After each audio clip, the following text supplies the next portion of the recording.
Salut à tous et bienvenue dans Débat Foot Marseille à l'approche du mercato d'hiver. Et en cette fin d'année 2017, on va faire un gros bilan du recrutement de l'Olympique de Marseille en cette année 2017. Donc il y a eu 2 mercatos, on va en parler en long, en large et en travers avec mes invités du jour. Un trio magique est là avec nous, avec moi même sur ce plateau. Magique, tragique, je ne sais pas, mais... Il est là. Hervé Berkane est avec nous. Merci Hervé d'être avec là. Centurion Agency, oui, organisateur d'événements sur Marseille, dans toute la France, dans le monde même. Pas encore. On va attaquer la Galaxie dans pas longtemps. Aux States. Voilà. Non, mais c'est vrai que le dernier événement qu'on a organisé avec des amis, c'est... D'ailleurs, je conseille à ceux qui sont dans la région, c'est d'aller voir l'exposition Belmondo au Château de la Buzine, qui est là, qui est prolongée jusqu'au 7 janvier. Donc voilà, c'est super pour ceux qui aiment Jean-Paul. Bon, très bien. Voilà. Ok. À côté de toi, un jeune homme, il est là. Nicolas Fiol est avec nous également. Salut tous. Tu es content d'être là aussi avec nous Ravi, c'est génial. On va parler mercato, c'est voilà. Quand même le cœur de ce sport, non? C'est la base du métier, quoi. Et avec nous également, Mourad Arts est avec nous. Que du plaisir de parler mercato. Et voilà, je sais que toi, c'est ton sujet préféré. C'est ce que j'aime, quoi. Tu as tenu à venir vraiment aujourd'hui spécialement. J'ai dit, vous la faites pas si je suis pas là. Non, bilan mercato. Pas alors, moyen, quoi. On l'attaque ce bilan mercato, on y va, vous êtes prêts? Allez, vas-y. Allez, go. Les crampons sont aiguisés, vous êtes affûtés, c'est bon? On y va? Aussi bien que Bafé Gomis. Je pense que ça va un peu trancher sur certains cas. Donc, il y a des cas à trancher de toute façon. On commence tout de suite par le mercato. Le premier de l'Olympique de Marseille, c'était le mercato d'hiver. Voilà, allez, on en parle tout de suite. Alors, le mercato d'hiver, messieurs, il y a eu combien de recrues l'hiver dernier? Il y en a eu 4. Ah, je crois que c'était 5, tu vois. Eh non. Et puis Sanson, Payet, Evra et Grégory et Sertic. Sertic, On a du mal à s'en rappeler. C'est étonnant qu'on l'oublie, Grégory Sertic. Pourtant, il a marqué le club. Là, il marque le club pourtant. Alors, ça fait quand même plusieurs mois maintenant que ces recrues évoluent du côté de l'Olympique de Marseille. Ça va faire un an. Ça va faire un an. Ouais. Qu'est-ce que tu penses de ce recrutement hivernal, le premier de l'ère McCourt? Mais écoute, moi, ils ont voulu marquer un grand coup en faisant des noms pour montrer qu'ils avaient une possibilité de faire des noms quand même, pour pas qu'on les prenne pour des entre guillemets, des baltringues. Donc c'est très bien, c'est vrai qu'ils ont fait des noms. Après, le nom c'est une chose, l'efficacité c'est autre chose. Parce qu'à l'arrivée, Sertic tout le temps blessé, donc on ne sait même pas si on pourra le juger un jour. Ouais. Payet, intermittent du spectacle pour moi, depuis qu'il est revenu. Sanson, ça alterne les Monbo, mais moi je pense qu'il a une marge de progression. Ouais, il est jeune encore. Voilà, il est jeune, tout ça et tout. Et après, notre ami, le youtubeur, qu'est-ce qu'il nous a régalé lui? Instagrammeur, attention, Instagrammeur. Instagrammeur, excusez-moi. Attention, c'est important. Je ne suis pas très au fait de toutes ces techniques vidéo. Mais alors là, je crois que j'en ai vu des joueurs de football dans ma vie. J'ai vu des fantasques, j'ai vu des dingues, j'ai vu des caractériels, Mais là, je crois que j'ai jamais vu quelqu'un avec un égocentrisme qui dépassait le cadre du football comme ça. Ouais. Sur le fin de compte, le gars, il était dans la mise en scène tout le temps. Et je voudrais juste revenir sur ce qui s'est passé. Je pense que moi, j'aurais été plus... Bon, je sais que l'OM a préféré apaiser et lui donner un chèque pour qu'il parte et tout ça. Mais sincèrement, moi, j'aurais fait un exemple pour le club et pour cette nouvelle mandature, on va dire, de cette nouvelle équipe, pour montrer qu'on ne rigole pas avec l'Olympique de Marseille, parce que ce qu'il a fait, c'était proprement admissible. Pour les gens, je ne sais pas si vous avez des amis qui étaient au Portugal, vraiment ce qui s'est passé depuis le début. Vous le savez, que c'est lui qui a provoqué, que les ballons sont partis, tout ça et tout, qu'il a chauffé les joueurs, il descendait et tout. Donc, l'histoire a été racontée d'une autre façon dans les médias parisiens, par Ménès, tout ça et tout. Donc, moi, je pense qu'il faut un acte fondateur. C'est ce que je dis pareil, le PSG, ils ne seront jamais un grand club parce que... ils auraient dû le taper. Voilà, ils auraient dû le taper pour... Parce que je pense que dans un grand club, qui veut devenir grand club ou qui veut se réinstaller sur la scène européenne, ça, c'est impassable. Et ça, il ne faut pas le passer. Alors, en fait, qu'est-ce qu'ils ont fait? Ils ont tapé à la fois sur les bras, mais aussi sur les supporters. Voilà. Moi, attention, je n'excuse pas toutes les choses de supporters, mais il ne faut jamais oublier que l'Olympique de Marseille, le cœur de tout, c'est quand même les supporters. Après, les joueurs, ils viennent, ils repartent et tout ça. Il y en a qui nous marquent, il y en a qui nous marquent dans le bon, il y en a qui nous marquent dans le mauvais. Mais il n'y a que nous qui restons. Mais si je peux rebondir là-dessus, ce qui est intéressant, c'est que justement, comme Ben l'a dit, ils ont aussi voulu taper sur les supporters. Parce que là, je pense que l'OM Moi, je pense pas, comme justement je travaille dessus, en ce moment, je pense pas qu'ils se disent les groupes de supporters, ça sert à rien. D'ailleurs, un gros dossier va bientôt paraître sur FCM. Et le truc, c'est qu'ils vont en avoir besoin. Sauf qu'ils veulent quand même qu'ils soient gentils. Donc, cet épisode-là, ils s'en sont servis autant pour virer Evra que pour essayer, tu vois, de discipliner un peu les supporters, pour leur dire, c'est nous les patrons. Et voilà, c'est une méthode, on va voir ce qu'elle va donner, quoi. Mais moi, je pense que c'est la science-fiction, ça, c'est impossible. Il y a des chromosomes dans notre ADN marseillais. C'est inapplicable ce qui s'est passé en Angleterre, mais ce qui s'est passé. Non, puis c'est pas possible. C'est pas possible. Et puis en Angleterre, on voit bien aussi les défauts de ça. Voilà, les stades, ils chantent une chanson, mais ça s'arrête là. Voilà, c'est un les playback. supporters, c'est ça. Il faut le faire en playback, les mecs. Voilà, c'est ça. C'est pour ça. Alors, si on revient sur le mercato, parce que c'est quand même une émission mercato, je me suis Oui, fait, mais attends, je me suis fait un petit plaisir. J'ai droit une fois par an, on parle mercato. 2 fois par an. Deux fois par an. Donc on va terminer. Là, on fait un gros bilan. Donc gros fiasco total pour Evra. Ah, pour toi, c'est oui, d'accord, mais pas sur les 4 recrues globalement. Ah non, pas sur les 4. Non. Toi, qu'est-ce que tu penses donc de ce quatuor Si on refait le truc, comme on dit, Evra fiasco total, Sertic fiasco total, parce que ok il est blessé mais c'est un fiasco total quand même. Sanson pour moi c'est la bonne pioche parce qu'il progresse, il est jeune, il n'est pas encore au top mais il montre de belles choses et je pense que ça peut devenir un élément important. Et Payet très cher pour ce qu'il monte sur le terrain, donc c'est plus négatif que positif finalement. Ils ont voulu frapper fort en mettant beaucoup d'argent sur la star Payet et Payet, le problème c'est qu'il a le plus gros salaire du club et sur le terrain on ne le voit pas. Et voilà, donc il y a Sanson qui un peu d'espoir, jeune, les autres. Mourad ? Moi, je pense que c'est une leçon, ce mercato, pour les nouveaux dirigeants, parce qu'ils ont voulu recruter, comme tu as dit, la star Payet, en se basant sur des trucs qui n'étaient pas rationnels, sur le fait que tu sortais de l'Euro, que McCourt, il avait un peu découvert le foot, il faut le dire, à l'Euro, donc tu vois, il avait dû voir ce truc, aller chercher un symbole. Ils n'ont pas recruté de manière rationnelle, donc Sertic, ils n'ont pas recruté non plus de manière rationnelle, ils ont recruté sur des étiquettes. C'est Garcia qui l'a mais tu vois, Garcia, il faut que ce soit validé quand même, et c'est les confs et tout, on nous a dit capitaine de Bordeaux, les gars, valeur sûre, tout ça, c'est pas des trucs rationnels, ça, c'est pas le niveau sur le terrain. Evra, c'était pas le niveau sur le terrain, c'était des étiquettes. Donc au final, c'est une leçon pour dire qu'il faut pas se baser sur des étiquettes, il faut voir les performances et aussi ce que tu peux faire par la suite, parce que la seule semi-réussite, finalement, c'est Sanson qui, comme tu as dit, il a un vrai potentiel, il a quand même été décisif depuis qu'il est arrivé, des fois c'est moins bien, parce qu'il est encore jeune. Mais pour moi, je pense qu'ils apprennent le foot, ils apprennent ce qu'il faut acheter, ce qu'il faut faire. Ce premier mercato, c'était un cours magistral pour les nouveaux dirigeants de l'OM. Mais quand on débarque à l'OM, s'il faut apprendre le foot, ça peut être compliqué. Bah écoute, Vincent, il a mis 5 ans à apprendre le foot. Hein. Avant de savoir vendre un joueur, il a mis 4 ans avant de savoir vendre un joueur. En plus, il est conseiller occulte de Saint-Etienne. Il est conseiller occulte. Bravo, Vincent. Bravo, Vincent. Bravo, Vincenzo. Donc, on parle de Sanson, ça c'est quand même, voilà, c'est le bon coup de. Moi, je pense que c'est sincèrement, on l'a payé quoi 8, je crois 8, tu vois. C'est un investissement aussi qui peut peut-être, tu vois, oui, on peut y avoir un retour sur investissement. C'est un bon investissement. Si on reparle de Payet, est-ce que là on n'est pas sur un gros. C'est son sujet préféré, fais gaffe. Est-ce qu'on est sur un gros couac ou. Écoute, moi j'espère qu'il a quand même de l'amour propre. Parce que là ça fait 12 mois qu'il est là. 12 mois qu'il est là, on est quand même en droit de.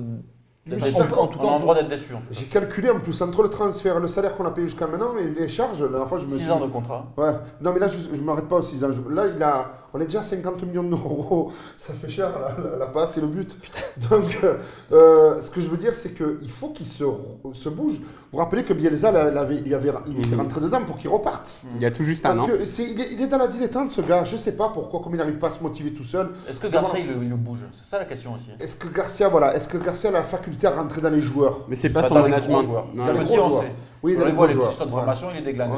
Mais est-ce que les gros joueurs, il est secoué? Non, mais ça, on le sait, c'est pas son management, c'est ses anciens joueurs. Ils l'ont dit, c'est un mec génial, on l'adore parce qu'il est dans le renforcement positif, tu vois. Donc, t'as des mecs. Après, Payet, il a dit, je sais que si je suis pas bon, il me mettra sur le banc. Parce que tu vas pas dire, il me fait des câlins et des bisous derrière l'oreille. Toi, quand il débarque à l'Olympique de Marseille, c'est la recrue phare, on met 30 millions dessus. T'es content ou tu dis. Alors, honnêtement, je le connais pas, Dimitri. Mais j'en connais un autre, j'aurais préféré que ce soit lui qui revienne s'il fallait faire un coup. C'était Dédé Gignac, c'était un qu'à faire. Tu marquais, tu avais un buteur efficace avec ça les planter. Après, je ne vais pas te dire que j'étais mitigé, on va dire, j'étais 60% pour. Mais je n'étais pas à 100%.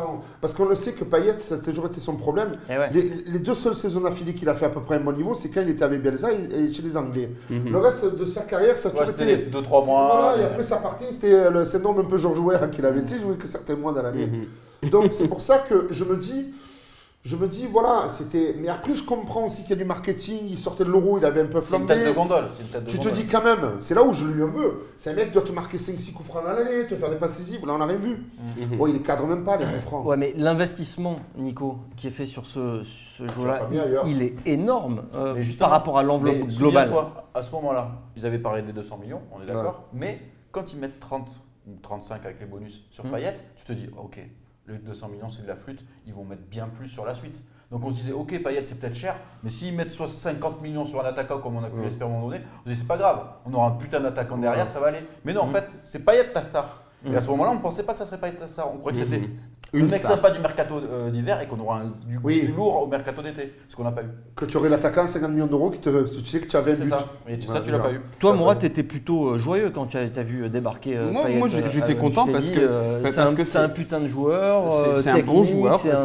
C'est un bon joueur, c'est un joueur qui a une technique, etc. Mais je savais qu'il fallait qu'il soit poussé au maximum. À cette époque, on découvrait un peu Rudy Garcia. Et moi, je me disais, bon, il avait plutôt bien réussi avec lui à Lille et tout. Et puis, je pensais que Payet avait passé un palier dans sa tête définitivement. C'était fini l'époque où il fallait lui pousser au cul comme un Benjamin. 5 kilos. À chaque fois, je dis un Benjamin en plus, alors qu'il ne faut plus dire ça.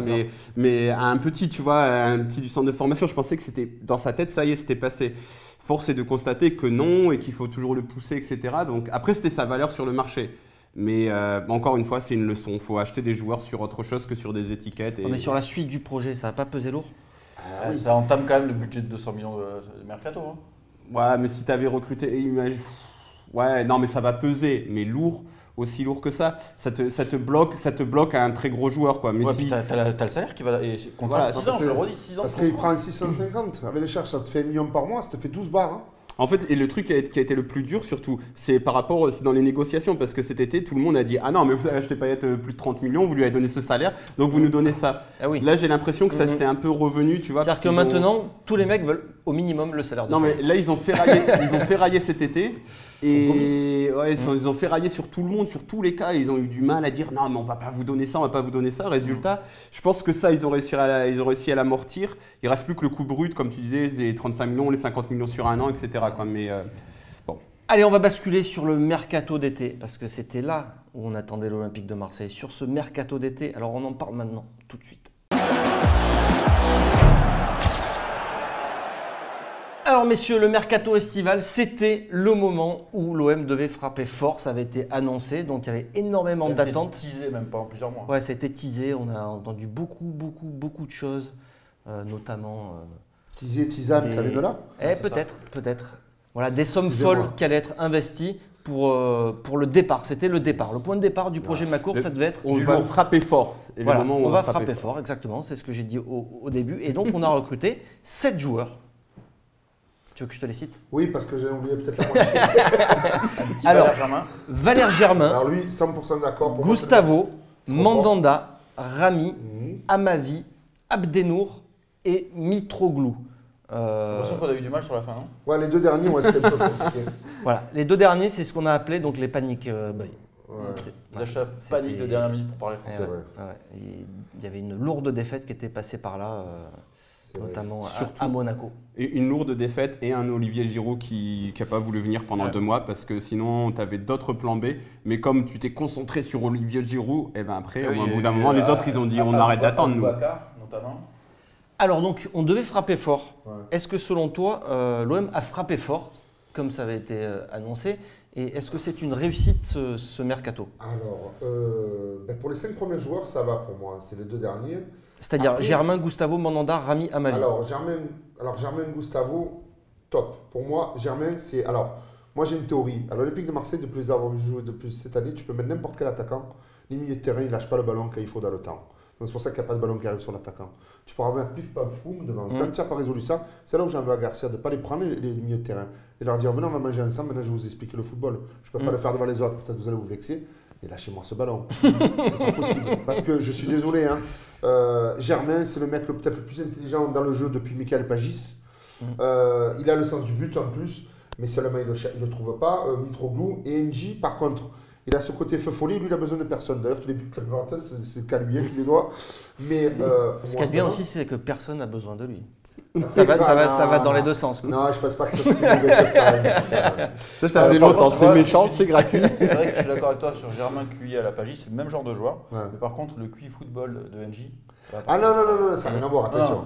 Voilà, il faut bien compenser dans une équipe. Il faut compenser là. Là, tu as le haut du QI et là, tu as le bas du QI football. Parce que NJ, en fin de compte, il fait partie des recrues de cette année, puisque là, il était. Héros le compte dans la NJ, Thauvin, comme Thauvin. Ont été aussi payés avec l'enveloppe de 200 millions. Donc globalement, c'est plutôt. Mandanda, Steve, j'adore Steve. C'est une très grande personne, un très grand homme. Ça, c'est indéniable. Moi, le seul truc que je me suis dit, on en revient un peu, c'est un peu le truc de Payet, tu vois. Le nom, est-ce que son paroxysme de carrière, il n'y avait pas déjà atteint? Et après, deuxièmement, moi, ce que je voulais, c'est que, ce qui manque dans tout ce mercato, c'est des vrais hommes avec du vrai caractère, une vraie vision et un charisme qui émane d'eux. Le seul qu'on a, en fin de compte, c'est Gustavo. Et parce que la plupart du temps, c'est des gamins que tu as dans les vestiaires. Et il faut avoir quelqu'un. Là, Steve, des fois, je le sens, je sais pas, je sens toujours qu'il a toujours la plus grosse peine du monde sur lui. Ça me dérange un peu. Mais c'est pas une très mauvaise pioche. Il faut je pense que c'est intéressant pour assurer une transition. Voilà. Et après, je pense que le Lafont, l'année prochaine, il faut commencer à il faut le recruter. C'était ma perche. Après, merci, c'est gentil. Après, qui c'est qui après Steve? Après Steve, il y a Rami à ma vie. Rami, moi, j'ai toujours aimé. C'est la sécurité sociale. C'est pas du très grand, mais c'est du valeureux, ça joue. Moi, j'ai pas vu. Ça fait son boulot. Voilà, ça fait son taf. C'est pas un escroc. Et puis, au niveau du caractère, il est là aussi. Voilà, il est là, il met sa bonne humeur. Puis c'est un gagneur, tu vois. C'est quoi l'avant-dernier match quand il est parti à gauche, à droite, là, parce qu'il a vu que le décalage ne se faisait pas, il est parti derrière. J'ai apprécié. Après, Abdelou à ma vie. Alors pour moi, à ma vie, bonne recrue. Je pense que si Garcia arrive. Est-ce que Garcia arrive à faire progresser les joueurs? Première question. Mais s'il y arrive, je pense qu'on tient une sacrée bombe atomique. Je pense que moi, pour en avoir parlé avec Patrick Juillard, je te passe le bonjour, qui est un supporter logisticiste, qui est journaliste, il m'a dit, vous ne savez pas le joueur que vous avez recruté avec ce gars-là. C'est un mec, il est hyper doué. Seulement, il faut finir un peu son cadre de formation. Moi, je pense que on l'a vu, on est passé de l'Empire côté obscur avec Evra. Ah bon, j'ai vu Star Wars, ça va n'y allait pas. Je confirme, je l'ai vu hier, ça sert à rien, donnez pas 10 euros. Voilà, ça ne vaut pas. Mais ce que je veux dire, c'est qu'on est quand même passé au côté clair de la force, parce qu'à ma vie, ça joue au ballon, c'est intelligent, c'est énergique, ça donne des solutions. Pour un arrière d'aile, c'est ça va très vite. Ça va très vite, tout ça et tout. Et après, on passe à Abdenour, il met trop goût. Pour moi, Abdenour, c'est pas mauvais, mais on sait qu'il était blessé, donc on est encore dans la récurrence du joueur blessé, un peu comme Sertic qui a tout le temps blessé. Un joueur prêté de 2 ans, voilà. Déjà c'est bizarre. Déjà c'est bizarre, bon là on verra. Et Mitroglou, alors là c'est l'heure de casting. J'en veux pas ce garçon moi. On est venu le chercher, on lui a dit ouais, on va te filer 220 000, il va dire non, j'y vais pas les gars. Il est venu, mais on l'a posé là. Là j'en veux peut-être un peu à Garcia, parce que d'après ce que je sais, mes sources, ou peut-être vous pouvez m'en recouper, notre ami Zubizarreta, il avait d'autres choix. Il avait d'autres choix et d'une certaine autre qualité, avec un peu plus de CV.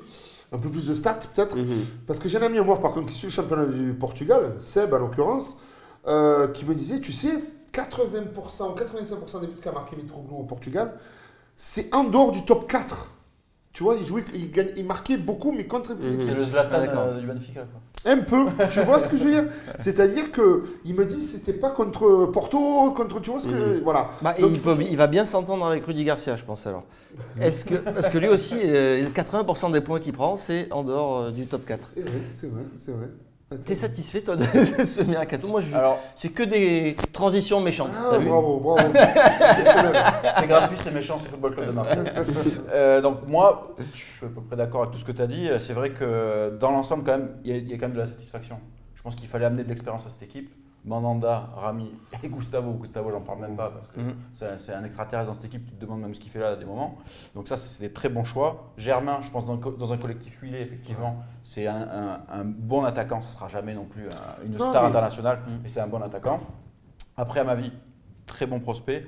Avec Sanson, donc c'est les seuls 2 jeunes, quand même, sur 11 joueurs sur 2 mercato, il n'y a que 2 jeunes, faut quand même le préciser. Et donc, à ma vie, il ne peut que progresser. On a vu tout le potentiel qu'il a, donc ça, c'est intéressant. Et effectivement, il y a les 2 panic boys de fin de mercato. Pour moi, Abdenour, L'Abdenour de Monaco, Toulouse, ok, mais ça fait 2 ans que c'est plus ça. Ça fait 2 ans qu'il se traîne en Liga. Donc là, je ne comprends pas qu'on ait pris ce joueur-là. Alors, a priori, c'était un prêt d'1 an avec une option pour 2 ans et l'option serait déjà levée. Déjà là, moi, je me pose aussi des questions quand on voit ce qu'il a déjà montré sur le terrain, ce qui c'est très peu.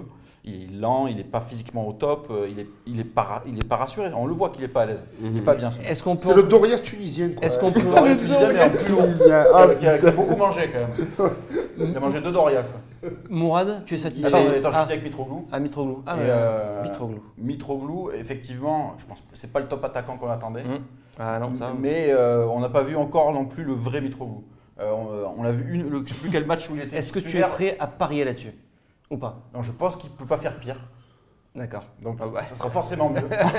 Oh, Rudy sort de ce corps. Rudy Garcia dans le on a perdu, mais on a gagné. Mais je pense que Mitroglou, ça ne sera jamais un énorme attaquant. Mais pour l'instant, on a vu l'ombre de Mitroglou et on l'a vu sur un match là où quand il est un peu plus en jambes, il peut faire un peu mieux que se cacher derrière les défenseurs centraux et rien faire. Mais tu vois, Mitroglou, pour moi, c'est en dessous de Brandao. En termes d'efficacité, de présence. Il n'a même pas la rage. Non, mais attention, Brandao, moi je dis tout le temps, il faut respecter ce mec. Moi aussi, j'ai toujours respecté ce mec. Tu vois, il se fout beaucoup de sa gueule, il avait un style atypique. N'empêche qu'avec lui, on gagne le titre de champion. En finale de la Coupe de la Ligue 2012, déjà, il marque le but contre Lyon, avec un contrôle que seul lui peut faire. Contre l'Inter, il nous qualifie en quart. Il va à Saint-Etienne, il gagne le seul titre de Saint-Etienne en, 70 ans. Donc, quand même, un minimum de respect. Moi, respect. Il vient d'où, Brandao? Du Shakhtar Donetsk. Pourquoi les supporters? Oui, c'est le monsieur de l'Est. Ouais, c'est spécialiste du football de l'Est. Yatir Bialoglu. Tu es satisfait, toi, de ce mercato estival? Je t'ai dit, le mercato. Il n'avait que l'Ukraine. On fait une aparté. Les femmes à l'Ukraine. C'est pour ça qu'il s'intéresse au football. Ah, d'accord. Ukrainien. Au footballeur du d'accord. On en parlera hors antenne. Mais. Il me demande tout le temps, est-ce que je peux partir faire une enquête dans les pays de l'Est? Ouais, il y a la corruption. Le football en Ukraine, la corruption, mais c'est au-dessus de tout, quoi. Et donc, je t'avais dit, le mercato hivernal, pour moi, c'était leçon grand A. Là, tu as eu leçon grand B. Qu'est-ce qu'il faut faire, qu'est-ce qu'il ne faut pas faire? Pour moi, maintenant, c'est clair. Après ces 2 mercatos, tu as un bilan. Soit tu achètes des prospects comme Sanson ou comme Amavi, ou soit tu achètes que des putains de top joueurs qui peuvent te changer la face. Acheter des joueurs de 28-29 ans qui stagnent, Sertic, Abdenour, on a qui d'autre, Mitroglou aussi, des joueurs moyens qui stagnent, il ne faut pas les acheter. Franchement, même Germain, moi je ne suis pas aussi catégorique. Ouais, mais au moins tu as une équipe expérimentée. Je pense, achète pas. Franchement, tu vois, autant le flop Evra, je me dis, c'est un flop complet total. Mais je comprends que tu le tentes, tu te dis, ok, capitaine de l'équipe de France, tout ça, peut-être il va nous apporter quelque chose de supplémentaire. Mais qu'est-ce qu'en allant chercher Sertic ou Abdenour, tu te dis, il va vraiment t'apporter quelque chose de supplémentaire, ni à l'instant présent, ni dans l'instant futur. Donc là, tu as appris le mercato, tu t'as compris que si tu veux acheter des bons joueurs, tu achètes soit des mecs qui ont un gros potentiel, qui peuvent exploser et qui vont vraiment t'apporter du dynamisme, un truc, même s'ils sont moins bons comme Sanson. Tu te dis, Sanson, c'est pas un mauvais investissement. À ma vie, putain d'investissement. Rami Mandanda, je les mets, ils sont en dessous d'un Gustavo, c'est clair. Mais au moins, c'est des mecs qui connaissent la région. En plus, voilà, qui te permettent de t'identifier. Tu sens que quand Rami est sur le terrain, les autres, ils sont plus en confiance. Je pense que Mandanda, c'est pareil. Donc voilà, tu as eu la leçon A, leçon B. Donc tu as fait des erreurs, c'est normal. Même Monaco, qui fait des bons mercato, même Porto, l'Atlético Madrid, qui tu veux, ils font des erreurs. C'est pas grave. Mais en tout cas, là, tu as eu 2 leçons. Moi, c'est. Bon, après, le problème, c'est que tu as cramé les 2/3 de ton enveloppe mercato. C'est ça le problème. On en parlera donc tout à l'heure. Le gros problème de ce mercato, c'est forcément le grand attaquant, non? Tout à fait. Et là, on le paye. On l'a peut-être déjà payé sur cette première partie de saison aussi, même si on est des quatrièmes. Alors, comme je reviens à ce que je disais, je suis d'accord. Ouais. S'il y avait un grand attaquant, peut-être que les joueurs. Alors, il faudrait un grand attaquant de caractère.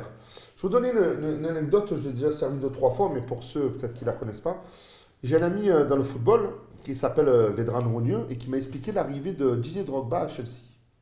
Quel est arrivé? Il est arrivé, plus gros transfert à l'époque. Premier match, il vendait le ballon comme ça. Il ne filait pas le ballon. Il ne filait pas le ballon. Il est rentré dans le vestiaire.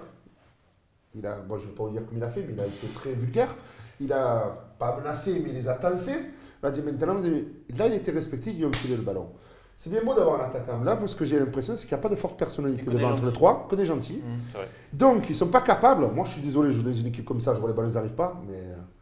Parce que je fais des vestiaires. Hein. Je sais pas si tu as vu, Mitroglou, c'était contre qui là, le premier match que j'avais fait avec toi en tribune de presse? C'était Guingamp, je crois. Première mi-temps, il lui file plein de ballons, plein de centres, il rate plein de trucs. Deuxième mi-temps, tu vois, c'est comme quand tu es nul sur un terrain, on ne te file plus le ballon. Je connais bien cette situation malheureusement. Et tu as vraiment eu l'impression que c'est ce qui s'est passé. En fait, les mecs, au bout d'un moment, ils se sont dit, bah, on va pas lui filer le Même ballon. sur des ballons faciles. Alors attends, c'est pas être pro parce que déjà le garçon il vient de Grèce. Voilà, ouais, c'est pas être pro. Si c'était un Français à l'arrière qui connaissait le championnat de France, tu fasses l'arrière, c'est un lubie. Mais voilà, donc il y a moitié, il faudrait recruter un grand attaquant, mais il faut que cet attaquant il s'impose aussi par le caractère parce que autrement ça ne marchera pas, il ne file pas le ballon. C'est pas qu'il ne file pas, ils enfilent des fois de temps en temps, mais tu vois que ça porte plus, même Thauvin le fait, même s'il est très efficace, il porte le ballon, Sanson porte le ballon, Payet porte le ballon, il le porte on ne sait pas où, mais il porte le ballon. Ouais, mais si tu avais eu un Olivier Giroud, ah ben là, ils sont obligés, Olivier Giroud, il rentre dans Thauvin, le il lui filerait le ballon. Mais oui, bien sûr, ils sont C'est obligés. aussi parce que le mec est pas bon, comme tu disais. Il voulait Olivier Giroud. Mais moi, je pense qu'Olivier Giroud, il faut envoyer le gaz là. Ouais, parce que il va plus là, il faut qu'il vire d'abord avant de prendre. Mais non, on s'en fout, tu sais quoi, même si c'est un prêt payant qui va te coûter 4 millions d'euros pour 6 mois. Le mercato d'hiver, on va en parler. Tes souhaits. Tes souhaits, tu vas pouvoir. Mais pour revenir sur le dossier du grand attaquant cet été, la grosse erreur, encore une fois, ils apprennent le football, les mecs, parce que pourquoi tu t'es acharné sur Olivier Giroud alors que le mec, si tu creusais un petit peu, tu voyais qu'il voulait absolument pas rentrer en France. Mais tu t'es acharné, tu as perdu beaucoup de temps. Et apparemment, Rudy Garcia, même quand tu lui disais « Ah, et si on tentait le coup pour Diego Costa ?» Ça ne fait pas dire que ça se serait fait, mais il a dit « Ah non, on va encore aller dans un truc trop dur, maintenant on prend des seconds couteaux. » Et tu avais des mecs comme Carlos Bacca. Il a pas voulu de Carlos Bacca, il voulait venir. Bon, il a marqué 5 buts sur la demi-saison, c'est pas exceptionnel. Il en aurait peut-être mis plus à l'OM. Voilà. Mais dans tous les cas, Carlos Bacca, c'est une valeur sûre, tu sais, qui te met au moins 15 buts. Et il a des plus grosses références que Mitroglou, même si j'espère que Mitroglou va mettre sa vingtaine de buts. À ce moment-là, si tu sais que tu vas galérer, parce que Olivier Giroud, tu le prépares quand même pas au mois de juillet. J'imagine qu'ils l'ont travaillé au corps 6 mois avant, ou tu vois. Est-ce qu'il ne fallait pas garder, c'est facile de le dire maintenant, mais Gomis plutôt que d'aller te faire. Mais pourquoi ils n'ont pas gardé Gomis? Parce qu'au moment où Gomis il est censé prolonger, Garcia le dit publiquement, il est gourmand d'une part, au niveau salaire, et d'autre part, il pense faire mieux. C'est ça aussi la réalité du truc. L'OM, ils pensaient qu'ils allaient faire un Giroud, un mec comme ça. Donc pour eux, Gomis, c'était bien, mais ils visaient plus haut. Et au final, ils ont eu moins bien. Et puis en plus, comme tu l'as dit, c'est facile de le dire maintenant. À l'époque où Gomis il s'en va, tout le monde se dit, très bien, bon vent. Oui, sauf que nous, on n'est pas au courant de l'enveloppe précise dont dispose l'OM. Tu vois, ils ont quand même mis 15 millions pour un demi-joueur. Hein. Eux, ils étaient au courant. Voilà, ils balancent 15 millions sur un demi-joueur qui ne vient pas non plus gratuitement. Nos confrères de la Provence, ils ont parlé de Mariano Diaz là, il n'y a pas longtemps. Mariano Diaz, je suis désolé, il a des tas de défauts et tout, il a la tête dans le guidon, mais il marque des buts. Et on te l'a refusé. Tu vois, il y avait plein de solutions. Le problème, c'est pas le temps de ne pas avoir prolongé Gomis, c'est juste de t'être acharné et au bout d'un moment, de t'être dit, allez, je prends ce qu'il y a sur le marché, c'est pas grave, donne-moi le produit périmé. Et est-ce que vous pensez pas aussi qu'il y a eu, peut-être par rapport à Garcia, par rapport au périmètre qu'avait Zubizarreta sous ses ordres, est-ce qu'il n'a pas voulu peut-être marquer son truc, lui dire non, pour lui montrer que c'est lui le patron et des fois refuser des joueurs au détriment du but premier du club de gagner. Quoi. C'est un facteur. Nous, on a eu des échos directement internes du club. C'est clair et net qu'il y a eu des embrouilles entre les deux et qu'au final, Zubizarreta n'a pas choisi un seul joueur sur les 11. Sauf Gustavo, on m'a dit. C'est un intermédiaire qu'il a proposé. C'est un intermédiaire qu'il a proposé. A priori, c'est pas lui qui a dit on va aller chercher Gustavo. Ça a été proposé, comme Mitroglou, ça a été proposé et ça a été validé par tout le monde. Mais sinon, les autres joueurs, c'est Garcia qui les a choisis. Alors, messieurs, on a parlé du mercato hivernal et estival. Du mercato estival. Donc, au total, il y a un 11 qui a été recruté. 11 joueurs. Ouais. Une équipe de football a été recrutée. Enfin, 10 puisqu'il y en a un qui est parti entre temps. Comment ça? Il y a un mec qui s'est pris un carton rouge. Carton rouge. Donc, 120 millions de dépensés sur une enveloppe de 200 millions d'euros. Sur deux mercatos. Que ça, l'américain. Je pense qu'il a raison. Il ne fait pas comme Paris qui avait dit qu'il n'aura jamais les sous des Qataris. Attention. Non, mais ça, on le sait. Moi, je pense qu'il a l'argent, mais seulement, il a dit 200 pour pas que tous les agents arrivent et lui fassent des. T'as raison, surpayer les joueurs de Paris en disant que c'était les vannes ouvertes. Là, moi, je pense qu'il mais tu penses pas qu'il aurait pris des joueurs d'une autre envergure s'il avait vraiment les Moi, moyens? je pense que ça prend. Parce que là, aujourd'hui, il n'y a aucun cadre qui a été recruté à part Gustavo, mais à un prix très raisonnable. Ouais, mais réfléchis à ce que disait Mourad tout à l'heure. Ils apprennent tous. Héros, avant, il gérait Disneyland. Après, il a géré un magazine, je crois, de Paris sportif. Voilà, Paris Turf. Foot 365. De football. Marc Courte, c'est sûrement le soccer, qu'est-ce qu'il doit en connaître? Pas grand-chose. Il a découvert à l'Euro 2016. Moi j'adore le baseball, respect pour ce qu'il a fait, il a été malin avec les Dodgers. Zubizarreta Arrêta connaît le football, mais après ils ont fait le début du projet, c'était quand même la première signature, c'était Garcia. Quoi. Ça c'est à l'envers. Voilà, donc Garcia se retrouve en position de force, donc ça c'est un peu flou et peut-être un peu quelque part tout ce qui fait la marche normale d'un club. Donc, est-ce qu'avec ce 11 qui a été recruté, est-ce que tu trouves que l'OM a avancé dans son projet? Par rapport à La Brune, oui, attends, là il faut arrêter. La Brune c'est du grand n'importe quoi. Il a tout vendu aussi avant de partir. Il a tout vendu, il avait tout tué, il était en train de tuer le club, la ville, de tuer tout là. non, mais il faut remettre les choses dans leur truc. Même joueur en face de moi, je lui dirais. Hein. Je veux dire, c'est faut arrêter. C'était dénué de logique, de plein de choses. Même les spécificités qu'il y a dans le club de Marseille, beaucoup de pression à tous les niveaux. Mais à un moment donné, attends, des mecs ont réussi à gérer le club sans partir de délire comme ça. Donc, non, il y a énormément de mieux. Après, nous, on est des supporters de l'OM. On n'est pas des supporters d'Auxerre ou de Pampelune-les-Bains. C'est-à-dire que nous, on est exigeants. On veut du football, on veut des joueurs, on veut du spectacle, moi. Comme je dis, pour ma part, des titres, on en a tellement gagné. Moi, ce que je veux, c'est qu'on se régale quand on aille au stade. De l'émotion, voilà, tout à fait. Avec ces 120 millions d'euros dépensés, est-ce que tu penses que l'OM a avancé dans son projet? Il n'a pas avancé autant qu'on aurait pu l'imaginer par rapport au discours qui a été vendu par la nouvelle équipe. Mais par contre, ça a avancé clairement. On le disait, il y a 2 bons jeunes. Ils ont pris des mecs costauds. Gustavo, c'est un régal. Mandanda, Rami, c'est sérieux, ça tient à la maison. Et après, le reste, c'est pas génial. Mais l'équipe, globalement, a progressé. Le club, il est sur une lancée. Il y a quelque chose qui se passe. Même Garcia, que j'ai critiqué, il a su réagir après les 2 branlés là, contre Monaco et Rennes. Il a mis un système moins glam sur le terrain avec 2 milieux récupérateurs. Mais ça marche. Ça ne gagne pas encore face au gros, mais il prend plus d'effet. Oui, voilà. Lui, pour nous, je suis pas un supporter de l'OM de base. Je parle comme ça. Hein, je ne parle pas pour tout le monde. Mais je pense que le jour où il arrive à nous gagner 1 ou 2 gros matchs contre des gros, là, il a fait un match contre Paris déjà. Voilà. C'est son petit challenge mais personnel. Après, il y avait toujours la ch'touille. Il fait rentrer l'autre, il fait le coup franc et on fait match nul. Mourad? Mais de toute manière, le projet, c'est clair et net qu'il a avancé. Il est mieux.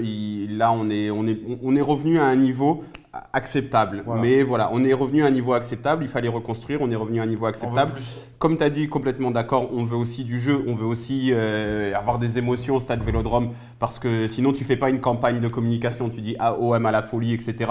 Quand OM à la folie, ouais, tu gagnes 1-0 contre Guingamp. Fais rentrer Anguissa maintenant. Hein. Et puis on reste derrière. Non, les mecs, c'est pas ça OM à la folie. Donc il y a un problème à ce niveau-là. Après, actif joueur reconstruit. On retrouve les premières places en championnat. Oui. Donc si tu regardes. Actif joueur reconstruit vraiment? Bah oui. Thauvin, tu peux le revendre 50 millions. Actif joueur, ça veut dire combien tu revends tes joueurs? Thauvin, Sanson, Amavi, Maxime Lopez. Tu dois avoir 150 millions d'euros là sur le terrain maintenant à peu près. Vu les prix, les prix anglais. Et après, tu as recruté André-Franck Zamboranguissa, 40 millions minimum.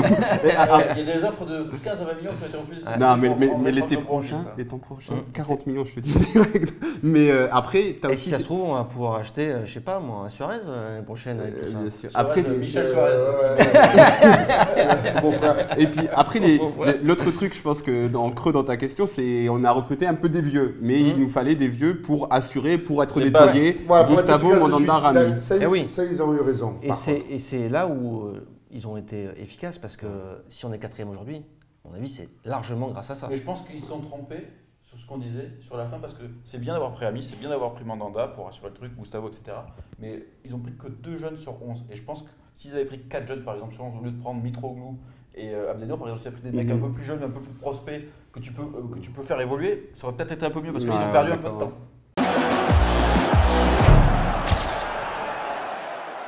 Alors Hervé, sur ces 11 recrues, quel est ton top 3 des recrues de l'OM sur ces 2 mercatos? Alors, Gustavo, premier, Thauvin, Puisqu'on le compte. Ah, on le compte. a dit, eh oui. Ah, ben dans les 11. Ils auraient pu le revendre. Alors, il était dans le 11 ou pas? Non, il n'est pas dans le 11. Ah, il n'est pas dans le 11. Ouais, c'est Joker. Ah, non, Alors, Vess. pas dans le 11. Et Angie non plus, désolé, tu peux pas le prendre. Et ouais, non, mais c'est je t'adore. Mais non. Alors, attends. Alors, Gustavo, à ma vie, parce que pour l'avenir, j'y crois beaucoup. Et Germain. Voilà. Je sais que Germain n'est pas trop d'accord, Mourad, mais... Non, et il n'est pas trop... Non, mais moi Germain, j'aime bien ce joueur, mais le problème c'est qu'il est surcoté parce que tous les mecs de la télé ils le connaissent parce que c'est des. Il est surcoté ou il est sous-coté? Il est surcoté parce que tout le monde dit qu'il est sous-coté alors que c'est un bon joueur de Ligue 1.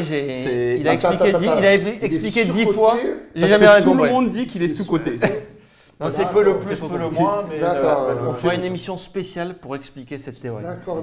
Est-ce que donne-moi ton... Moi, je mets pas Germain non plus parce que c'est un pagiste, c'est bien, mais c'est pas le top non plus. C'est bien d'avoir pris. Donc ton top 3. Le numéro 1, c'est Gustavo, je pense que c'est indéniable. On peut pas en discuter, c'est tellement évident. Après, en numéro 2, j'hésiterai aussi, je vais quand même mettre Amavi, parce que je pense que gros potentiel à gauche. Et en 3, je mets Sanson. Mourad? Bah pareil, Gustavo, qu'est-ce que tu veux dire de plus que ça? Je mettrais... Je sais pas, t'as du Mitroglou, t'as du Certix, t'as du... Ah non mais attends, ça c'est pour la question d'après. Après, je crois. mais ensuite, je mettrais Numéro 2, je mettrais Adil Rami parce que je pense que c'est important aussi d'avoir des gars de la région, etc. Et qu'en plus, il m'a surpris qu'à la base, j'étais plutôt négatif. Je me disais, Adil Rami, je n'étais pas sûr. Donc, c'est un vrai patron de défense. Donc, Gustavo comme Rami, ils sont sur le terrain. Puis, tu le vois. Respect, il nous a ramené Pamela Anderson à Marseille. C'est pas pour ça que je te remercie, Adil. Non, c'est fort, ni pour ta moustache. La dernière fois, il y a un ami à moi, lui a dit bonjour au Monoprix du Prado pour l'anecdote. Je te jure, il va acheter. Je te jure. Il a fait photo. Docteur mon ami, docteur Patrick Bitoun, il va faire les courses. D'un coup, il est là, il lève la tête, d'un coup, il voit. Il me dit, mais c'est Rami. Et du coup, juste derrière, il voit Pamela Anderson à la caisse du Monoprix. Ça, c'est bon. Ça, c'est l'histoire marseillaise. Il leur a dit bonjour, super gentil les deux, tout ça et tout. Nice to meet you. Il a fait. Je sais Patrick, tu m'as régalé. Bon, mais ça, c'est l'histoire. Voilà, c'est ça qu'on veut. On veut du show, on veut du divertissement. Bon, donc voilà, Adil Rami, définitivement numéro 2, encore plus après cette anecdote, donc. Et numéro 3, moi, je vais mettre Sanson parce que j'adore ce joueur au niveau technique. Il est pas encore terminé. Mais je crois que lui, ça peut être un très très bon joueur. Quand il est arrivé, je me suis dit, soit ça devient futur international, soit ça devient Morgan Amalfitano. On n'a pas encore décidé, mais en tout cas... Il est sur la meilleure voie que Morgan Amalfitano. Il est sur une meilleure... Ah, Amalfitano, il va en équipe de France quand il est à l'OM, ne l'oublions pas. Il pète les plombs et c'est là où voilà, dans tous les cas, Morgan Sanson, pour moi, c'est une des plus belles affaires qu'on a fait sur le mercato. Allez, on passe au flop 3. Le flop 3. Ouf, alors... 2 secondes. Alors ton flop 1, je crois que c'est Dimitri Payet, non? Je pense que c'est. Ah oui, c'est bon, on peut l'interroger nous aussi. Non, moi je suis là juste pour servir les plats. Ouais, bien sûr. Mon flop numéro 1, forcément. Et un Suisse, il a pris 135 millions d'euros, les gars, hier. Il fallait le voir lui pour aller. Sur le mercato, j'espère qu'effectivement, quelqu'un dira Dimitri Payet. Il n'influence pas. Dans son flop 3. Pour moi, c'est une évidence parce qu'il y a. Alors, est-ce que je vais le mettre en premier? Oui, bien sûr. Tu dois. Il nous déçoit tous. Voilà. Il faut qu'il se réveille, Dimitri. Mais est-ce que c'est le numéro 1? Non, voilà, c'est ça. C'est ma question là. Je pense que le numéro 1, pour moi, le gros, c'est Evra. Pour moi, c'est le grand stratégaire du flop.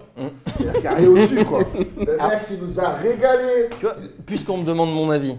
Non, on ne te demandait pas finalement. Pour moi, le flop, il faut que tu attendes. Tu vois, quelque chose de quelqu'un. Et du coup, il y a une déception. Moi, j'attendais pas grand-chose d'Evra. Oui, d'accord, mais tu attendais au moins que le gars... Il est parti en plus. T'attendais rien d'Evra quand même. Non, moi, non, sur le terrain, non, j'attendais rien d'Evra. Moi, je vais être dans Et par contre, j'adorais le personnage Evra et j'étais content de... Moi, je détestais. Mais moi, ce que je veux dire, je pense que... Pour lui, je me suis dit, il vient ici pour finir sa carrière de manière intelligente, pour attraper l'histoire de la merguez qui nous a fait avec le bus. Il n'a même pas été capable, le gars, de faire ça. Tu te rends compte, il a fait pire que le bus. Et là, tu te dis, mais le mec, c'est vraiment un fou. Moi, je pensais qu'il allait venir... J'attendais vraiment pour lui, mais pour l'image, il va peut-être se redérouler la pilule pour nous. Il va peut-être me mener un peu les gamins quand ils vont partir. Mais pareil, pour en avoir entendu par des joueurs, pas directement... Il était insupportable, les gens, ils ne le respectaient même pas dans le mais tu sais que j'ai pensé la même chose, moi je me suis dit, Evra, il a un contentieux avec la France, il va venir pour prouver à tout le monde que c'est un grand joueur, qu'il a des couilles, que c'est quelqu'un. mais puis non. En fait. Non. Mais il s'est laissé enfermer son personnage aussi. C'est ça. Donc, c'est le Evra- joueur star du football. Evra, Flop 1. Flop Voilà. 1. Alors, flop 1, Evra. Numéro 2, ben, je vais mettre Payet parce que Dimitri, il est encore temps de te réveiller. Tu as 6 ans, c'est ça? Attends, Ah, mais bon, dans 6 ans, il aura 38 ans, le mec. Non, mais il faut qu'il se réveille. Je pense qu'il est capable. J'espère que là, il y a la trêve. Il peut faire mieux en tout cas. Voilà, j'espère qu'il y a la trêve, qu'il va se réveiller. Est-ce qu'il peut faire pire? Non, j'espère Bah, pas. Parce si, que, enfin, Oui, on peut toujours ça faire serait pire, mais je dommage. pense pas. Mais il faut qu'il se réveille parce que si vraiment il était au top, même qu'à 70-80% de la meilleure année qu'on a connue, on pourrait coller au cul, on sera à la seconde de place. Parce qu'il nous mettrait les coups francs, il mettrait les passes décisives. Et il serait craint aussi. Voilà, il serait craint. Attends, il est en chemin là, parce qu'il donne des pré-passes Passes décisives. décisives, Ou d'accord. des passes décisives qui Que donnent les pas de autres but, mettent en à fait. côté, qu'est-ce que tu veux qu'il fasse le mec? Non, Donc il est en marche, il est en mais marche. En fait, Ben n'est pas content parce que Payet fait des pseudo-passes D sur corner et coup franc et ça compte pas. Lucho, il en faisait pas. Non, Non, attends, il- il y a 0 passes décisives. Non, pour l'instant. Michel Il y en a Platini, il servait à rien en En fait. Ligue un hein. Bon, il a marqué beaucoup de buts. Et le troisième, Trois, et t'es le sûr? troisième, le troisième. Et le troisième, je vais le mettre, mais je lui en veux pas. Et c'est Je lui en trop veux beau. pas. Eh ouais. Je lui en veux Pas pas moi. parce que pour moi, non, mais il a rien à faire là, pêcheur, on est venu le chercher. non, mais c'est vrai. Ouais, mais en même temps, il jouait au Benfica, il vient pas de Et nulle je part, te le l'ai dit, mec. quand tu analyses les chiffres, parce qu'il y en a qui aiment les chiffres, moi je suis plutôt dans la sensation en tant que supporter, comme tous les supporters, on n'est pas trop dans les chiffres, c'est plutôt les techniciens, les gens, les journalistes et tout ça. J'ai un copain, il m'a dit, quand il est arrivé, je te ressors ses MP, il arrive, il me dit, oh, papa, 85% de ses buts, c'est contre les mecs à partir du top 5, du 5e au 20e. Ça te Il a dit- marqué des buts en Ligue des Champions aussi. Ouais, mais je sais pas combien il en a marqué, Ah, je je sais sais pas, pas. les moi. stats. Si, non, il a Mais des voilà. stats, ça va en Ligue des Champions. Non, mais bon, c'est. Les stats, tu les fais parler comme tu veux. Ouais, mais bon, Ouais. Benfica, il y a la pression aussi. Non. Donc, Allez, Nico, ton top, donc Ouais. flop Je 3. suis pas loin d'être d'accord avec Hervé. Mon flop 1, moi aussi, c'est Evra. C'est tellement une arnaque monumentale. Mais moi, j'ai pas été déçu comme toi. Je savais que c'était une arnaque. Mais il a réussi à aller plus loin que ce que j'imaginais. Le mec, il finit quand même avec un coup de pied dans la gueule du supporter. Je veux dire, c'est quand même c'est le summum. Et il continue ses vidéos de débile à Dubaï. Donc, pour moi, ça reste le flop 1. Ah ouais, qu'il tracte le. Imbattable. Il tractait déjà des trucs sur le terrain et il les traque maintenant. Putain, j'ai été il y a pas très longtemps sur son compte Instagram, je me suis dit, mais j'avais l'impression d'être dans un asile psychiatrique. Je me dis, mais c'est pas possible, tu les regardes les unes après les autres. Il s'est enfermé dans un truc. Enfin, Il est pas bien. flop dans 1, cette tête. ça c'est Il faut évident. qu'il fasse une sitcom. Ligue des... Netflix peuvent être intéressants. Juste pour revenir sur Mitroglou, ça me revient juste Ah, t'as un flash à l'instant. Il a marqué un but en Ligue des Champions la saison dernière et 2 buts la saison Ah, dernière. ça te revient, mais merci les derniers. C'est Google. Donc, 1, Evra, flop 1, flop 2, je suis d'accord avec toi. Je mets Dimitri Payet parce que c'est le plus gros salaire, c'est le plus gros transfert. Et Mais c'est un flop de déception, tu Oui. vois, je sais pas comment expliquer ça, moi. Bien sûr, c'est un flop de déception. mais C'est- On attend mieux. C'est un flop Voilà. d'encouragement. Voilà, allez, voilà. On te l'a fait bien, on te l'a fait, comme tu as dit, positive attitude. Ouais, avec positive Rudy attitude. Garcia, voilà. On écoute Jacques-Henri Hérault, on écoute Rudy Ouais. Garcia, on est positif. Voilà. C'est de l'encouragement, Dimitri, tu peux faire mieux. Donc ça, et après en numéro 3, je vais ni prendre Mitroglou, ni prendre Abdenour parce que c'est des mecs qui ont été pris au dernier moment à moitié blessés. Ouais. Moi, c'est Sertic. Sertic, ce mec-là, je comprends même pas qu'on ait pensé à le recruter à la base. Donc, Certic. Ton flop 3, Mourad? Alors, moi d'abord, je décerne un flop hors catégorie à Patrice Evra parce que je pense qu'il rentre même pas en compétition avec les autres. Lui, il est. C'est au-dessus de Au-dessus tout du quoi. I love your game. I don't know what it is, but I like it. Et ensuite, je vais prendre un flop un peu différent parce que je pense que. Je vais prendre ce que j'ai dit qu'il fallait recruter certains types de joueurs. Donc, moi, mon flop 3, c'est pas ceux qui coûtent le plus cher, mais top 1, Grégory Sertic parce que. Pourquoi tu vas chercher un mec qui est plus titulaire à Bordeaux, qui est plus capitaine depuis je sais pas combien de temps, que tu lui donnes un gros salaire, t'as aucun espoir qui va progresser, qui va te changer la face de l'équipe. Top 1 Grégory Sertic, top 2 Abdenour parce que pourquoi tu vas... Bon non, on va le mettre 3, on va mettre Mitroglou top 2 parce qu'il illustre... Flop 2, ouais, parce qu'il illustre l'échec du recrutement d'un attaquant cet été à vouloir s'acharner sur un autre truc. Comme tu dis, c'est pas de sa faute, il est là, il devrait peut-être pas être là. Et flop 3, donc on va mettre Abdenour parce que c'est un panic boy. Donc voilà, c'est parce que ça a aucun sens dans le recrutement. Payet, ça a un sens, mais c'est un gros raté pour le moment, mais ça a un sens. Mais ces trois-là, aucun sens. Franchement, je sais pas ce que tu fais. Alors messieurs, on a parlé des joueurs. On va juger maintenant l'entraîneur. Eh oui, puisque c'est un peu l'homme C'est le boss, c'est le boss. C'est le boss, c'est lui qui C'est le met, boss. c'est le metteur en scène Tout de à fait, de c'est tout le ça. réalisateur, c'est le chef d'orchestre. Alors déjà, effectivement, tu l'as dit, c'était la première recrue finalement de l'ère Tout à McCourt. fait. C'est vrai que moi, je ne cache pas qu'elle est arrivée, j'étais content. Je me suis dit, bon, un entraîneur qui a été champion, qui est passé par l'Italie, qui a réussi à faire un braquage en Italie, ce qui est très dur parce que moi j'adore le championnat italien par rapport au sens tactique, j'ai toujours aimé ça. Hein. Ça m'a toujours plu. Je me suis dit, ben, bonne pioche. Après, on a été un peu content. Après, j'ai commencé à voir le contenu des matchs. Je me suis dit, oh, les remplacements, c'est vachement défensif quand même. Il n'y a pas de prise de risque. J'ai commencé à me poser des questions. Dès qu'on marque un but, oh là là, mais on redescend bien mal. Et après, je me suis dit, bon, quand il est arrivé les 6 premiers mois, en fin de compte, quoi, il y a eu un match, on est arrivé, c'est la Coupe de France contre Lyon, je crois. Ouais. Il y a déjà eu un signe annonçateur de tout ça. Non, il commence par Paris. Avec le bus à Paris. Le bus à Paris, je l'aurais fait. Oui, à Monaco, s'il avait fait un petit 5-3-2 avec Alessandrini arrière-gauche, là, c'était... oui, il a pris Alessandrini pour Samuel Eto'o, mais c'était pas ça. Ouais, c'est pas ça. Donc, le truc, il est là, c'est que... Donc, si tu juges son bilan... Écoute, c'est... Voilà, pour moi, allez, attends, si on mettait, à l'époque, on mettait les notes sur 20 à l'époque, hein, je sais pas, ça a dû changer depuis. À l'époque, on donne des codes couleurs même. Un petit bleu. Parce qu'il a le mérite de reprendre un chantier quand même. Il faut remettre les choses à leur place. Il n'est pas passé, voilà, il n'y avait pas du gros matos et tout. Ça montre ce qu'il a fait entre 12 et 13, voilà pour moi. Avec voilà, 12 et demi. Voilà. Nico, est-ce que tu es satisfait toi du bilan de Garcia avec Hervé, globalement, on va dire que c'est correct. Ça m'emballe pas. Mais c'est correct. Je trouve qu'il a été meilleur quand il n'avait pas de matos finalement. Parce que quand il est arrivé, il a lancé le petit Lopez, il a remis du jeu en place, le 4-3-3, il tournait pas trop mal. Et dès qu'il a commencé un peu à recruter des joueurs, il a pris Sanson, ça a commencé à foutre un peu la merde, il avait du mal. Finalement, il a recruté encore Siver, il a changé de système de jeu alors qu'il a recruté des mecs pour jouer en 4-3-3 et il les utilise pas en 4-3-3. Donc moi je trouve qu'il s'est un peu perdu dans le mercato aussi, lui, parce que c'est lui qui a choisi les joueurs. Et que finalement, là, avec son 4-2-3-1, l'équipe elle est équilibrée, il arrive à avoir des résultats contre les faibles et un gros match face à Paris, une victoire à Nice, on n'oublie pas. C'est correct, c'est costaud, mais ça ne me fait pas rêver. Et pour finir, parce que ça fait partie du boulot d'un entraîneur, sa communication est insupportable. Ah bon? Exaspérante. Non, mais il t'explique le foot toutes les semaines sur Football Club de Marseille. Il nous explique le foot. Ouais. Alors, Mourad. En fait, pour reprendre le truc des notes d'Hervé, je pense que, tu vois, je mets 11. Au niveau des résultats, je lui mettrais 15 ou 16 parce que c'est pratiquement le mieux qu'il puisse avoir. Assidu, quoi. Voilà. Au niveau de la gestion de l'effectif, comme l'a dit Nico, je trouve que si tu lui donnes un groupe, il taille bien dedans. Il a fait des bons choix, Ocampos, Rolando, etc. Donc là aussi, peut-être un bon petit 14-15 ou même Sarr. Et puis après, au niveau du jeu, je lui mettrais 6 ou 7 sur 20. Et c'est atroce. En fait, c'est bon par moment, tu vois. C'est comme un élève qui, de temps en temps, il aurait un 14 et puis tout le reste du temps, il a 5 de moyenne. Donc en fait, c'est ça un peu au niveau du jeu. Et enfin, au niveau du mercato, ça n'a pas été très bon aussi parce que le truc de l'attaquant, c'est beaucoup lui. Le truc d'aller vers des joueurs français, c'est aussi un peu lui, même si c'est une stratégie du club. Donc là aussi, c'est très mauvais. Donc, ouais, logiquement, en fait, il a fait. C'est quand même bien qu'on l'ait parce qu'il restructure un peu le club. Mais après, il faudrait vite passer à autre chose, quoi. Parce que, je fais juste la transition, c'est que, connaissant les Américains, parce que je travaille dans le business avec eux, s'il n'y a pas d'entertainment ou du divertissement, à un moment donné, si les stades d'affluence se tassent ou alors n'augmentent pas par rapport au spectacle. Bien sûr. Donc ça veut dire que les sponsors ne seront pas aussi, ils n'auront pas moins d'attractivité pour les sponsors.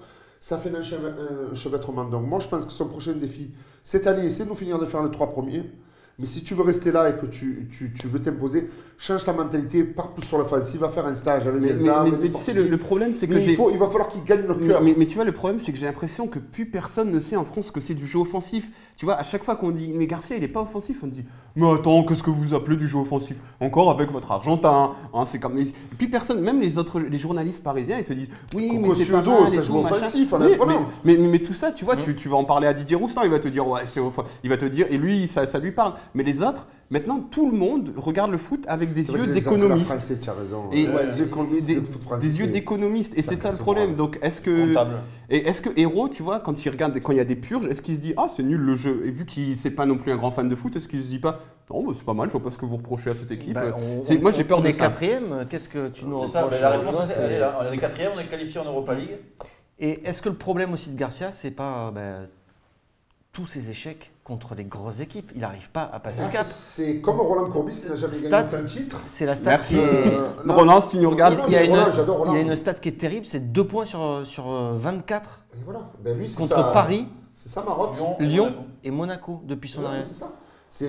Lui, il va falloir que même pour lui, je pense que c'est en prenant une prise de risque intelligente, en faisant de l'offensive. Contre Paris, c'était pas voilà, c'est pour ça que j'ai bien pesé tous mes mots, tu vois. C'est bien parce que le prise de risque, si tu pars comme un feu follet, ça ne rien. Donc intelligente, savoir quand il faut pousser tes pions et tout. Mais tactiquement, je suis déçu ce point-là par rapport à Rudy. Je pensais qu'en ayant passé par l'Italie avec tous les maestros qui jouaient encore, les vieux entraîneurs et tout, je pensais qu'il avait pris plus de substance là-dessus, moi. Je pensais qu'il arrivait plus à influencer un match par rapport à ses... Mais est-ce qu'il n'a pas repris des vieilles habitudes de franchouillard? C'est ça.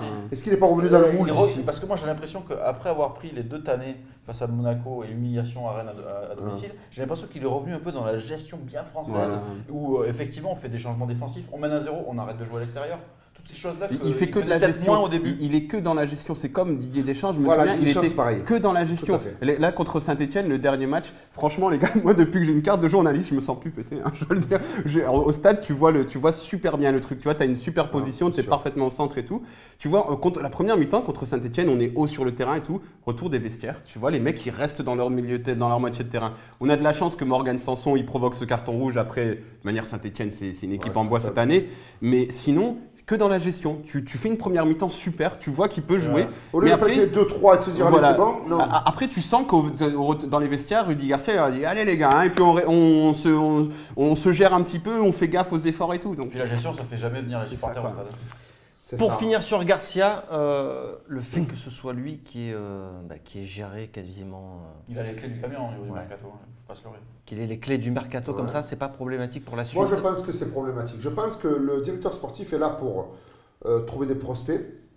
Après, je pense que c'est collégial. Tu dois avoir l'entraîneur, bien sûr, numéro 2, mais le président aussi, parce qu'il y a la notion économique.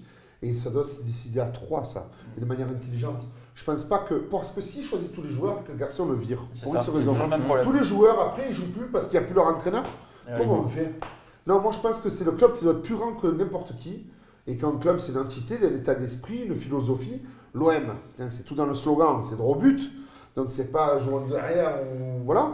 Donc, je pense que ça, c'est un peu dérangeant. Je pense qu'il faudrait un rééquilibre des forces dans le trio, là. Mais je pense qu'il est peut-être déjà en cours parce qu'apparemment, à la fin du mercato, à la fin de l'été, Hérault, il n'avait pas trop apprécié certaines tergiversations sur l'attaquant, etc. Peut-être que là, les mecs, ils vont se dire aussi… le coup de l'hélicoptère avec Jovetti. Non, même le truc d'attendre, le truc que Garcia il était fixé sur seulement certains mecs. Et puis, il y avait aussi le fait que Zubizarreta, il aurait peu apprécié aussi d'avoir été… nexté, comme disent les jeunes, à longueur de temps. Donc je pense qu'il y a peut-être déjà eu un petit rééquilibre. Ils vont tirer les enseignements. Effectivement, que Hérault il tranche au niveau financier, c'est normal, c'est de son job. Que Garcia il ait des exigences, c'est normal, c'est lui l'entraîneur, c'est lui qui entraîne l'équipe. Mais c'est le directeur sportif qui doit aussi avoir son mot à dire et c'est lui qui doit aller chercher des joueurs et dire attends, ok toi tu veux des mecs de 28 ans français, mais là on a un prospect, un petit espagnol qui déboîte, pour le futur ça sera intéressant, ça sera peut-être pas plus là quand il sera bon. Aussi, comme tu dis, voir plus loin pour le club. Tout à fait. Alors, est-ce qu'ils vont tirer les enseignements? On va le savoir très prochainement parce qu'il y a un mercato là qui va… Ça commence déjà les petites premières rumeurs là. Dans combien de jours, Mourad? C'est dans une dizaine de jours? Ça dépend quand cette émission sera diffusée. Parce que tout est enregistré en direct. 1er janvier. Le 1er janvier, c'est vrai. Et le 1er janvier, mercato qui commence. Est-ce que l'OM va recruter? Oui, a priori. A priori, ils vont recruter. Il y a une nécessité à certains postes. Surtout qu'il y ait des départs qui sont peut-être prévus. Ouais. Et donc, on va en parler maintenant du prochain mercato. Allez, c'est parti. Alors, le mercato va bientôt ouvrir ses portes. Est-ce que l'Olympique de Marseille doit impérativement recruter, sachant que l'OM est 4e du classement? Il y a quand même cette place 2e. 3e place à aller chercher prenable. Pour éventuellement la 3e, bon c'est pas automatique pour la Ligue des Champions, mais on va dire la 2e place, elle est jouable. Est-ce qu'il faut recruter impérativement pour aller la chercher? Pour moi c'est un attaquant. Non mais est-ce qu'il faut recruter déjà? Ah bah oui. Il faut recruter ou tu as le matos nécessaire pour… Là il faut que tu fasses tes corrections. Aller, Comme ils appellent ça les mercatos de correction. Donc là il faut corriger. Pour moi, je pense que moi, j'aurais aimé, moi, ça aurait été Giroud, j'aurais retenté quand même un coup avec Giroud, parce que maintenant, il est plus peut-être. Lui, il veut partir. Voilà, et peut-être qu'il veut jouer, parce que Deschamps a mis un. Pas Deschamps. Deschamps. Déjà 2 attaquants, 3 avec NG. C'est Guy Stéphane qui a mis le coup de pression. Ouais, Là. un petit coup de pression. Qu'est-ce que tu fais avec Mitro? T'as claqué 15 millions. Tu n'essayes pas de le relancer? On reprend le Burger King de la Valentine. Et tu sais que si tu le revends, tu dois repayer 15 millions. C'est pas grave, on le laisse de côté. Il y a peut-être un petit restaurant grec à Marseille. Si quelqu'un a des adresses, les gars. Non, mais on le met de côté pendant 6 mois. Là, il faut se qualifier. Et l'année prochaine, tu le fais jouer, tu vois. Là, ou fais un prêt sec, par exemple, pour Giroud, parce qu'il aura besoin de jouer avant la Coupe du Monde, parce qu'autrement, il risque de perdre sa place de titulaire en équipe de France. Donc lui, là, je pense que le sacrifice financier, il est prêt à le faire.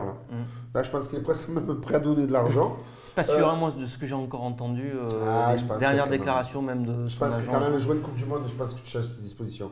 Et après, moi, un truc que je ferais, je ferais un coup, je me régalerais, tu me donnes 10 millions d'euros. Attends, mais ça, c'est pour la question d'après, ça sera, je devais te demander ton bon plan. D'accord. Là, c'est est-ce qu'il faut impérativement recruter? Ah oui.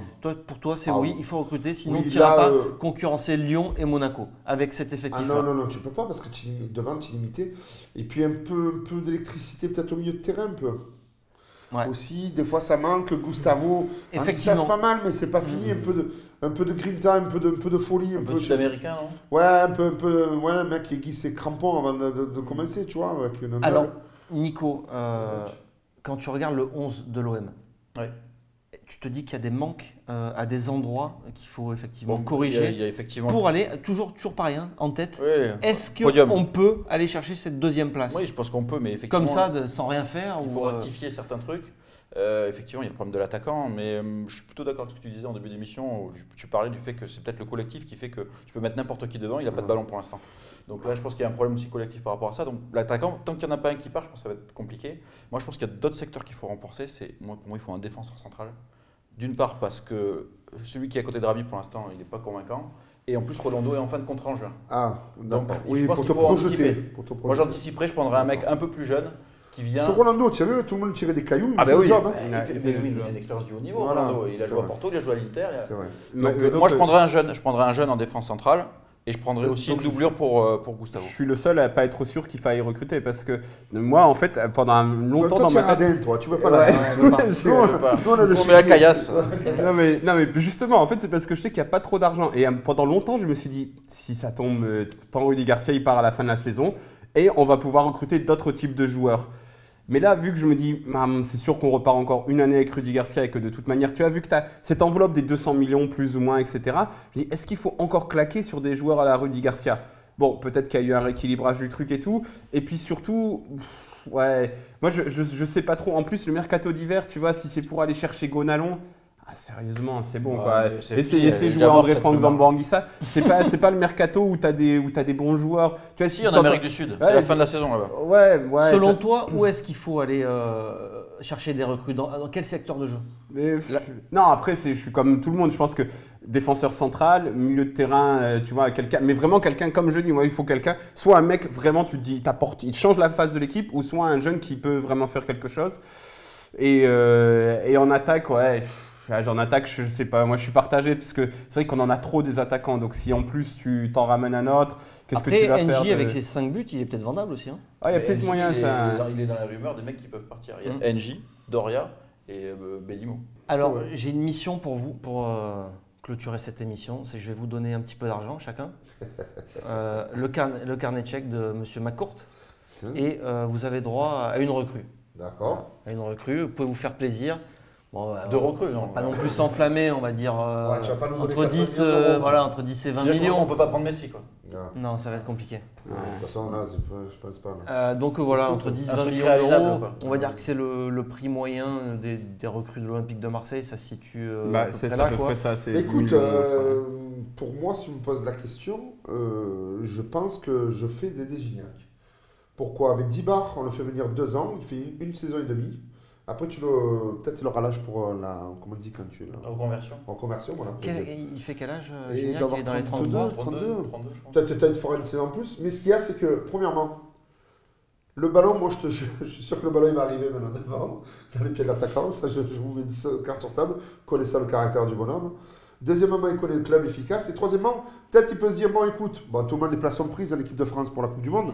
Mais vous savez pas, les méformes, un peu de blessures et tout. Il y a des joueurs qui se sont retrouvés en Coupe du Monde, en Euro, des magiciens. Pourquoi pas lui. Donc, et puis peut-être qu'il a fait le tour maintenant depuis 2 ans. Il a dit que s'il ne gagnait pas cette année, il se barrait du Mexique. Et c'est quoi, c'est la saison, voilà. Et figurez-vous que Gignac, ça me revient à l'instant, il a fêté ses 32 ans le 5 décembre dernier. T'as des flashs comme ça. T'as des flashs. Il est médium ou il est présentateur? Il a un côté voyance. Il va partir sur IDF1, je pense, la saison prochaine. C'est vrai, ça pourrait être sympa de revoir. Mais écoute, moi je pense que ça mettrait la grinta parce que la grinta, il te la met. Vous vous rappelez comme il galvanise les gars quand même sur un terrain. Pas les 2 premières années, mais après. Alors les 2 premières années, je vous donnerai des. C'est plus des secrets maintenant. Voilà ce qui s'est passé exactement. C'est pas pour le défendre, mais maintenant, il y a beaucoup de choses qu'on met en perspective. Je peux vous expliquer pourquoi les 2 premières années, là, ça n'a pas été ça. Merci Didier Deschamps, mais c'est pour ça que ça vient de là un peu l'embrouille qu'ils ont eu, après ils se sont remis, ils ont réussi à parler. Voilà, ça c'est quelque chose. La différence entre Benzema, je pense, et Deschamps, je fais l'aparté, mais je vous explique l'intelligence. Dédé Gignac, je pense, et Deschamps, à un moment donné, c'était vraiment très loin tous les deux. Okay, mais pour un bien commun, ils se sont rapprochés. Peut-être qu'il y a des gens au milieu qui sont mis, qui les ont rapprochés et tout. Je ne comprends pas que ce Benzema, qu'il a toujours en train de dire « Ouais, on ne me respecte pas, s'il a et tout », pourquoi tu n'as pas été capable de prendre ton téléphone, dire « Bon coach, on peut se voir entre bonhommes ?» Voilà, peut-être qu'on ne se parlera plus après aussi, mais parlons, tu vois. Et là, cette intelligence qu'a Dédé a énormément mûri à partir de sa 3e saison à l'OM, la 4e, n'en parlons pas, ce qui l'a permis d'exploser et de faire cette finale de l'Euro et tout. Je pense que c'est pour le bien de l'équipe, pour le bien de l'état d'esprit. Il aime le football vraiment, puisque vous savez que tous les dimanches et samedis, il allait voir des petits matchs dans la région. Voilà, je pense que ça serait bien pour donner un peu plus de culture club et ça serait cohérent, un passage à témoin pour le projet même à courte. Voilà, mais après, les gens, tu vois, t'as rêvé de revoir encore Fanny, Mandanda. Peut-être, mais je sais pas. Mais au moins, tu sais qu'il serait efficace. Je suis sûr qu'il va te les planter si ça c'est le but à moitié de saison là. Et en tout cas, lui, ce qu'on ne peut pas lui enlever, c'est l'amour du club et sa détermination à chaque fois qu'il joue. Tout à fait. Même s'il n'est pas tout le temps efficace, il finit à 20 buts, non, sa dernière année? Il fait une dernière saison de fou, de toute façon. Avec Bielsa, c'était parfait. Alors, toi, avec 10 millions, mais moi, c'est plutôt 15, 20 le secteur défensif. Alors, moi, j'ai 2 petits joueurs. Alors, il y en a un, c'est pas du tout original parce qu'il a flambé avec Lille, tout le monde l'a vu, alors que Lille, ils sont vraiment pas bien. C'est le petit Thiago Mendes, là, le petit Brésilien, qui a été ramené au milieu de terrain. Je pense qu'un mec comme ça, tu le mets avec Gustavo, tu as une doublette, là tu changes de dimension déjà. Ouais. Donc moi je mettrais, ils ont payé 12 ans, je crois. Donc je mets. On te le rend dans 22. Non, tu vas dire, les gars, ils sont comme ça. 12,5. Ils sont comme ça, tu vas dire 12,5, comme ça tu pars la tête haute et on n'en parle plus. Quoi. Donc lui, c'est pas mal. Et en défense centrale, il y a. Bon, le problème c'est qu'il y a les blessures, il y a De Vrij, le défenseur néerlandais De Vrij qui est à la Lazio, mais il est en fin de contrat en juin. Donc là, c'est le moment de le choper. Il y a la Juve dessus, mais bon, vu qu'il est blessé, je pense que les clubs sont hésitants. Mais je dis pourquoi pas, ça serait une bonne. Rolando part en juin, donc prendre un mec tout de suite, ça lui laisse 6 mois pour s'adapter. Je pense que c'est pas une mauvaise idée. Mourad, ton bon plan ou on va aller vers l'Est, moi, ton envie mercato, c'est plutôt une envie. J'en ai plein. Il y en a un dont j'ai beaucoup parlé et il y a plein de sites bidons et Guillermo Buffon qui a repris ça comme parle bien son nom. Vraie info mercato, voilà. Non, en fait c'est Guillermo Boulogne, mais maintenant je l'appelle Guillermo Buffon. Mais c'est Fred du Shakhtar Donetsk. C'est un mec, là il faut vraiment qu'il s'en aille. Il a 24 ans. Tu le mets, je pense qu'il a un peu un profil à la Thiago Mendes. Tu l'as mis en Ligue des Champions. Le Shakhtar Donetsk est sorti d'un groupe où il y avait Manchester City, le Napoli et le Feyenoord de Rotterdam. Ils sont sortis de ce groupe-là. Le mec, il a été énorme. C'est le parfait complément à Luis Gustavo. C'est un mec qui va s'intégrer parfaitement parce que Luis Gustavo, il va le prendre sous son aile. Ça va être, ce serait génial. Il va pouvoir parler portugais, mais ça, il va pas être content, Papa Rudy. Hein, Papa Rudy, il va pas être content. Mais je pense qu'en plus, lui, en fait, c'était un mec qui était promis au plus grand club et il a été banni pendant 1 an pour cause de dopage avec l'équipe nationale du Brésil. Et donc, sa cote, elle est un peu baissée, etc. Donc, je pense que ce serait vraiment une véritable chance. Ouais, c'est une véritable chance pour lui de partir à l'Ouest, etc. Ce serait un bon plan. Il y a devant, il y a un Argentin, mais après je pense qu'il commence à avoir 31 ans, c'est Dario Benedetto à Boca Juniors. C'est un joueur vraiment bizarre et lui aussi il a du caractère. C'est un joueur vraiment bizarre. C'est un joueur bizarre dans le sens où il n'est pas costaud, donc déjà Garcia va pas aimer. Il n'est pas grand de taille, mais c'est pas non plus une fourmi atomique, tu vois, c'est pas Jovinko, mais c'est un mec qui plante. Il plante des buts, je sais pas comment. Tu vois, il a un ballon à 30 mètres, il le met. S'il a un ballon dans la surface, il fait le crochet dans le petit filet. C'est un buteur. Et c'est même tellement un buteur qu'il y a pas mal de matchs de l'Argentine là dernièrement où c'était lui qui était titulaire alors qu'il y a Higuaín et tout, Agüero. C'est un mec bizarre, Alors un profil atypique. Ça vaut peut-être cher, non? Bah non, je sais pas, parce que je te dis, je crois qu'il... Et je sais pas s'il voudra partir de Boca, parce que il a enfin trouvé sa place dans le football. Mais... Donc il y a lui, et sinon, un truc qui se tenterait, parce que c'est un joueur que j'ai toujours beaucoup aimé, mais qui a été beaucoup trop blessé, c'est Andreas Schürrle. C'est un Allemand, champion du monde. Qui passe par Chelsea. Voilà, je crois qu'il est à Dortmund actuellement. Il joue pas beaucoup, il est souvent blessé. Mais le mec, c'était le meilleur super sub d'Europe à Chelsea. Il rentrait, il marquait. Il est super rapide et ça aurait une autre gueule que. Et tu vois, et là, tu le proposais, tu lui dirais, on te met dans l'axe, c'est ton poste. Et là, brille. À mon avis, il pourrait briller. Ce serait un coup, tu aurais un risque. Mais Andreas Schürrle, moi, c'est un mec qui m'a toujours plu. Tu vois que ça le fait rêver quand même, le mercato. Il en parle avec les yeux qui brillent et tout. Hein? Tu as pas trouvé, et puis au final, il y a Gonalon qui va arriver. Trouver ma chaise et c'est le truc. Gonalon, déjà, son agent a dit hors de question. T'es plein de rêves, tu vois, des étoiles partout, et puis à la fin, bam! Non, mais en plus, on te casse ton rêve. Je te sors plein de noms comme ça parce que c'est des équipes que je regarde et tout. Je regarde en Ukraine, en Argentine, je regarde des matchs souvent.